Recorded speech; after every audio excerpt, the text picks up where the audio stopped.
जय श्री हरि विष्णु। नरक चतुर्दशी को छोटी दीपावली भी कहते हैं और यह कार्तिक मास की कृष्ण चतुर्दशी के दिन मनाई जाती है। इस दिन मृत्यु के देवता यमराज की भी पूजा की जाती है और दक्षिण दिशा में यम दीपक भी जलाया जाता है।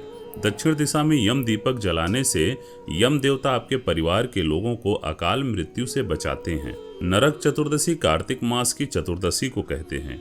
इसे छोटी दिवाली, रूप चौदस, नरक चौदस और काली चौदस के नाम से भी जाना जाता है।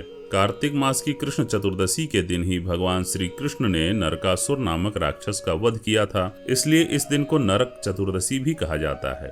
उनकी जीत का उत्सव भी दीप जलाकर मनाया जाता है, इसलिए इसे छोटी दीपावली भी कहते हैं। आइए जानते हैं नरक चतुर्दशी की पौराणिक कथा।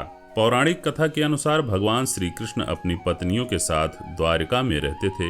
एक दिन देवराज इंद्र भगवान कृष्ण के पास आए और कहा कि हे कृष्ण, दैत्यराज भौमासुर के अत्याचार की वजह से देवतागण त्राही त्राही कर रहे हैं।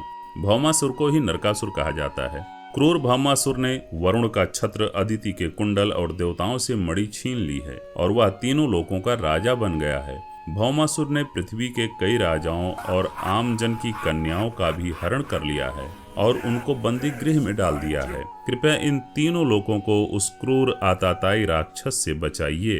देवराज इंद्र की बात सुनकर भगवान कृष्ण अपनी पत्नी सत्यभामा के साथ गरुड़ पर सवार होकर प्रागज्योतिषपुर पहुंचे, जहां क्रूर भौमासुर रहता था।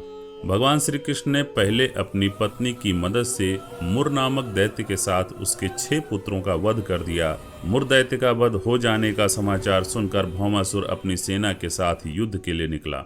भौमासुर को शाप था कि वह स्त्री के हाथों मारा जाएगा, इसलिए भगवान श्री कृष्ण ने अपनी पत्नी सत्यभामा को सारथी बनाया और युद्ध के अंत में सत्यभामा की मदद से भौमासुर का अंत कर दिया। इसके बाद भौमासुर के पुत्र भगदत्त को अभय का वरदान देकर प्रागज्योतिष का राजा बना दिया।